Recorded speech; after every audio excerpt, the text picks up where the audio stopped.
କିଛି ଦିନ ହେଲା ମୋ ସ୍ୱାମୀ ମୋ ସହିତ ଠିକ୍ରେ କଥା ହେଉନଥିଲେ, କାରଣ ମୁଁ 5 ବର୍ଷ ହେଲା ମା ହୋଇପାରୁନଥିଲି। ସେଦିନ ଥିଲା ଆମର ବିବାହ ବାର୍ଷିକ। ମୁଁ ଅଫିସରୁ ଛୁଟି ନେଇ ଘରେ ଭଲ ଭଲ ଖାଇବା ତିଆରି କଲି। ବେଡରୁମକୁ ଭଲ ଭାବରେ ସଜାଇ ଦେଲି।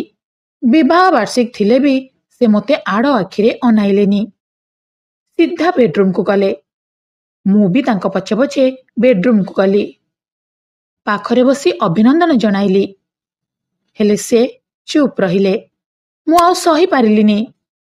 କହିଲି, ଆଜି ପରି ଦିନରେ ବି ତମେ ଚୁପ୍ କାହିଁକି? ସେ ହଠାତ୍ ଚିଲେଇଲେ। କହିଲେ, ଆଜି ପରି ଦିନ ମୁଁ କଣ କେବେ ଭୁଲିପାରେ? ଯେଉଁଦିନ ମୋ ବେକରେ ଜଣେ ବାଞ୍ଝ ସ୍ତ୍ରୀ ଛନ୍ଦି ହୋଇଗଲେ। ହଉ ଠିକ୍ ଅଛି, ଆଜିର ଦିନରେ ତମ ପାଇଁ ଏକ ଗିଫ୍ଟ ଅଛି। ଏହା କହିକି ଏକ ଲଫାଫା ବଢ଼େଇ ଦେଲେ। ଆଶ୍ଚର୍ଯ୍ୟ ଆଉ ଖୁସି ହୋଇ ଯେତେବେଳେ ସେ ଲଫାଫା ଖୋଲି ଦେଇଛି, ମୋର ମୁଣ୍ଡ ଘୂରିଗଲା। ମୁଁ ତଳେ ଖସି ପଡ଼ିଲି, କାରଣ ସେଇଟା ମୋ ବର୍ବାଦୀର ଗୋଟିଏ। କ'ଣ ଥିଲା ସେ ଲଫାଫା ଭିତରେ, ଯାହାକୁ ଦେଖି ମୋ ମୁଣ୍ଡ ଘୂରାଇ ଦେଲା। ମୁଁ ତଳେ ପଡ଼ିଗଲି। ଆଖିରୁ ଲୁହ ଆସିଯିବ। ଆପଣ ଭାବୁକ ହୋଇଯିବେ।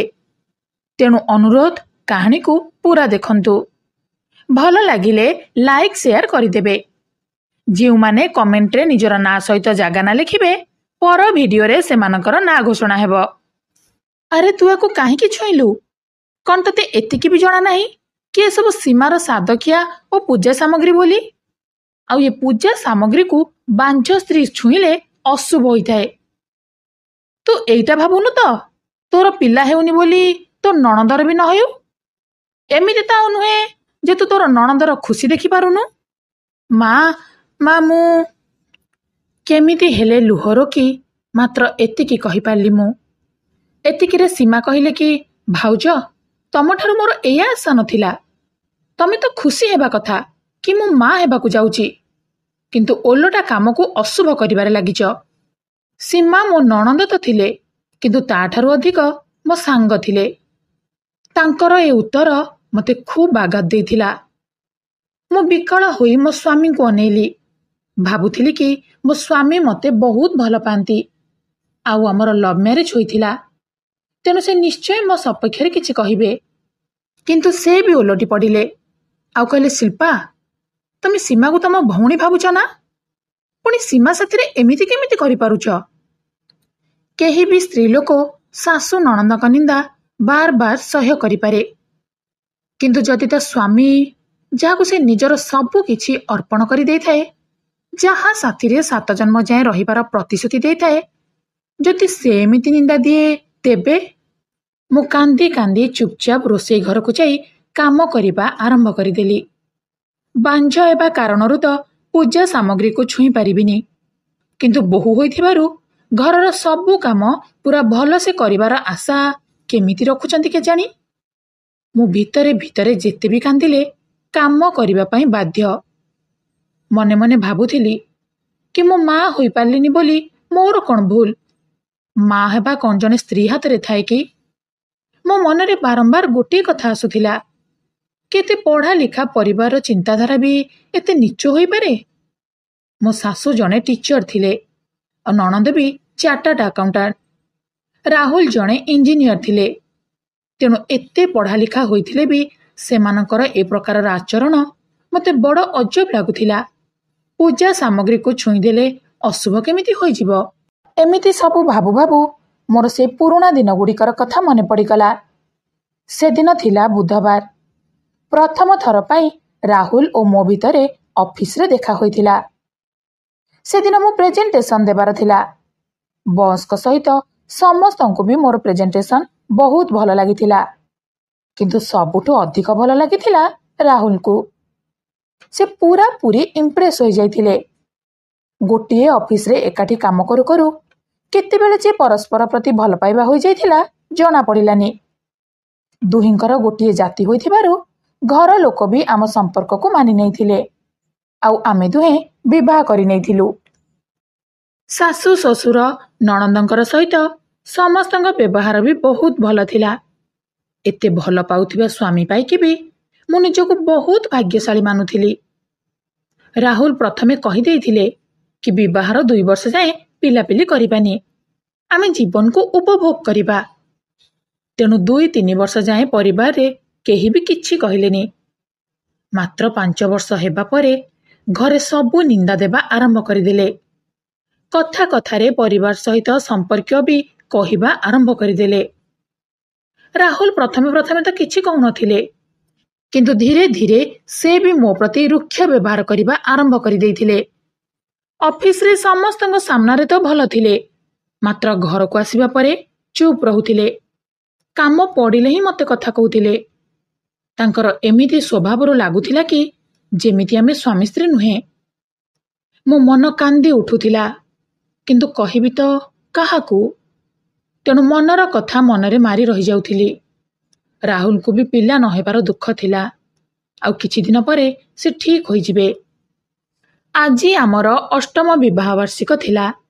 ଭାବୁଥିଲି କି ଆଜି ରାହୁଲ ନିଜର ମୌନ ବ୍ରତ ଭାଙ୍ଗି ନିଶ୍ଚୟ ଶୁଭେଚ୍ଛା ଦେବେ। ତେଣୁ ରାହୁଲଙ୍କ ପସନ୍ଦର ଖାଇବା ତିଆରି କରିବାରେ ଲାଗିଲି। ନୂଆ ନୂଆ ପ୍ଲେଟରେ ସୁନ୍ଦର ଭାବରେ ଖାଇବା ପରସିଲି।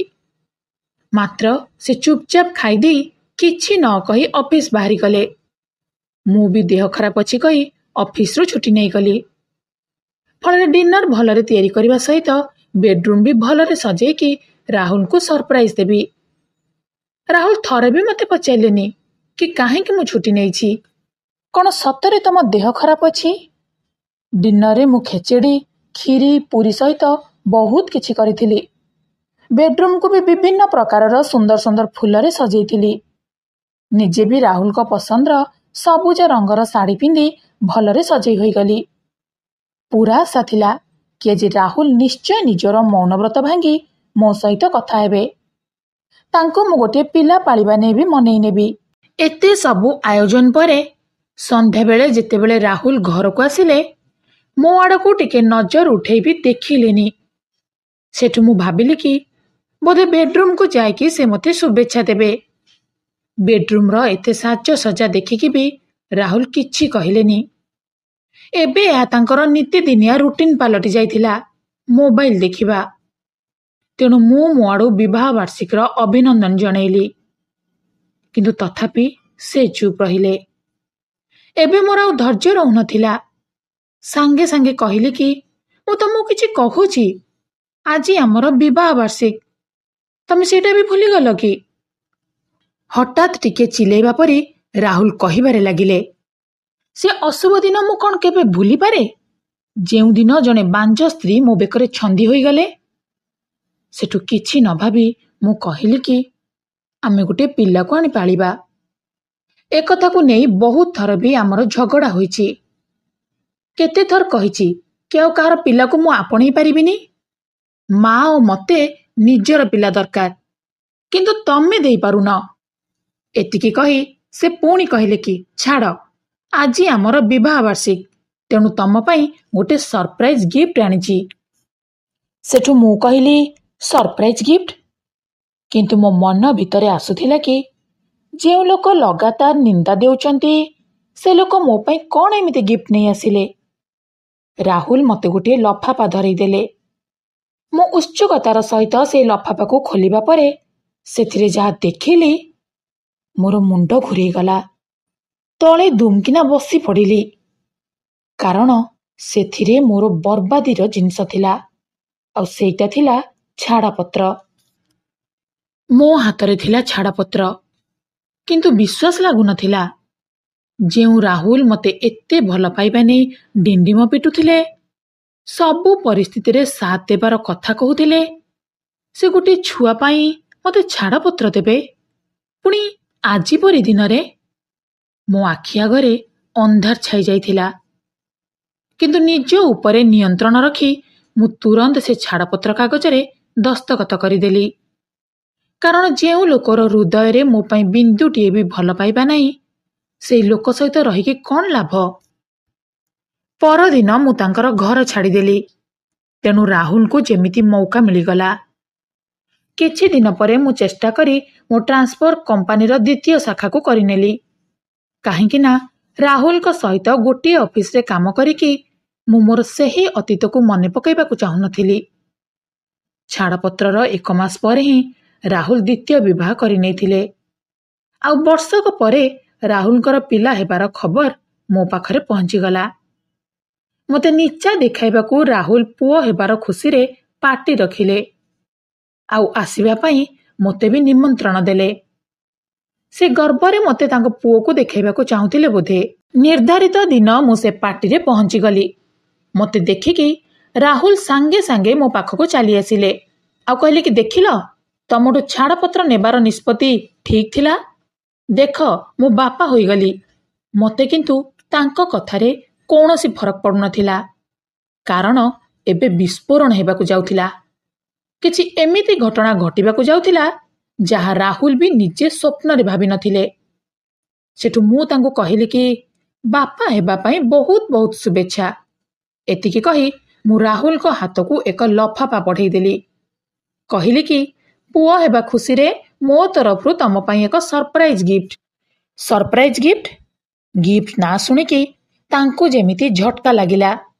ଆଶ୍ଚର୍ଯ୍ୟ ହୋଇ ରାହୁଲ ମୋ ହାତରୁ ସେଇ ଲଫାଫା ନେଇଗଲେ। କାହିଁକି ନା ବିବାହ ବାର୍ଷିକରେ ସରପ୍ରାଇଜ ଗିଫ୍ଟ କହିକି ରାହୁଲ ମୋତେ ଛାଡ଼ପତ୍ରର କାଗଜ ଧରେଇ ଦେଇଥିଲେ। ତେଣୁ ମୁଁ ତାଙ୍କୁ କି ପ୍ରକାର ସରପ୍ରାଇଜ ଦେଇପାରେ ଏହା ଭାବିକି ରାହୁଲ ସେ ଲଫାଫା ଖୋଲିଲେ। ଯେମିତି ସେ ସେହି ଲଫାଫା ଖୋଲି ତା ଭିତରେ ଥିବା କାଗଜ ପଢ଼ିଲେ, ତାଙ୍କ ପାଦ ତଳୁ ମାଟି ଖସିଗଲା, ମୁଣ୍ଡ ଘୂରେଇ ଗଲା, ନିଜ ଉପରେ ନିୟନ୍ତ୍ରଣ ହରେଇ ବସିଲେ। ଶୀତ ଦିନର ପ୍ରବଳ ଶୀତରେ ବି ତାଙ୍କ ମୁହଁରୁ ଝାଳ ବାହାରୁଥିଲା, କାରଣ ସେଇଟା ରାହୁଲଙ୍କର ମେଡିକାଲ ରିପୋର୍ଟ ଥିଲା, ଯେଉଁଥିରେ ଲେଖା ଥିଲା କି ରାହୁଲ କେବେ ବି ବାପା ହୋଇପାରିବେନି। ରାହୁଲ ତାଙ୍କ ଦ୍ୱିତୀୟ ସ୍ତ୍ରୀଙ୍କୁ ଅନେଇଲେ ତ ସେ ମୁହଁ ତଳକୁ କରି ଛିଡ଼ା ହୋଇଥିଲେ ଆଉ ତାଙ୍କ ସ୍ତ୍ରୀଙ୍କ ମୁହଁ ଦେଖି ମାମଲା ପରିଷ୍କାର ହୋଇଗଲା। ମୁଁ କହିଲି କି ରାହୁଲ, ଏବେ ମୁଁ ଦେଖିବି କି ତମେ ଆଉ କାହାର ପିଲାକୁ ନିଜର ବୋଲି ଭାବିବ କି ଆଉ କ'ଣ କରିବ, ଆଉ କାହାର ରକ୍ତକୁ ଆପଣେଇବ କି ନା ଆଉ କ'ଣ କରିବ। ଏତିକି କହିବା ପରେ ନ ଖାଇ ନ ପିଇ ମୁଁ ସେଠାରୁ ପଳେଇ ଆସିଲି। ପରଦିନ ରାହୁଲ ଓ ତାଙ୍କର ମା ଦୁହେଁ ମୋ ଘରକୁ ଆସିଲେ। ଦୁହେଁ ଖୁବ୍ ଲଜ୍ଜିତ ଅନୁଭବ କରୁଥିଲେ। କେଉଁଠୁ କଥା ଆରମ୍ଭ କରିବେ ସେମାନେ ବୁଝିପାରୁନଥିଲେ। ଶେଷରେ ରାହୁଲ କହିବା ଆରମ୍ଭ କଲେ, ସେ ମେଡିକାଲ ରିପୋର୍ଟ। ମୁଁ କହିଲି କି ତମର ମନେ ଥିବ ଯେ ପିଲା ନ ହେବାରୁ ଆମେ ଦୁହେଁ ମେଡିକାଲ ଯାଇ ଆମର ପରୀକ୍ଷା କରେଇଥିଲେ। କିଛି କାରଣରୁ ତମେ ରିପୋର୍ଟ ନେବାକୁ ଯାଇପାରିନଥିଲ, ମୁଁ ଯାଇ ରିପୋର୍ଟ ନେଇ ଆସିଥିଲି। ସେଠୁ ରାହୁଲ କହିଲେ କି ହଁ ମନେ ପଡ଼ିଲା, ମାତ୍ର ଘରକୁ ଆସି ତମେ କହିଥିଲ କି ସମସ୍ୟା ତମ ପାଖରେ ଥିଲା ବୋଲି, କିନ୍ତୁ ଏ ରିପୋର୍ଟରେ ତ। ତମେ ସେତେବେଳେ ମିଛ କାହିଁକି କହିଥିଲ? ତମ ପାଖରେ ସମସ୍ୟା ନଥାଇ ବି କାହିଁକି ଏତେ ବର୍ଷ ସମସ୍ତଙ୍କଠାରୁ ନିନ୍ଦା ଅପବାଦ ସହିଲ? ମୁଁ ବି ତମକୁ ବହୁତ କଷ୍ଟ ଦେଇଛି, ତଥାପି ତମେ କିଛି କହିନ।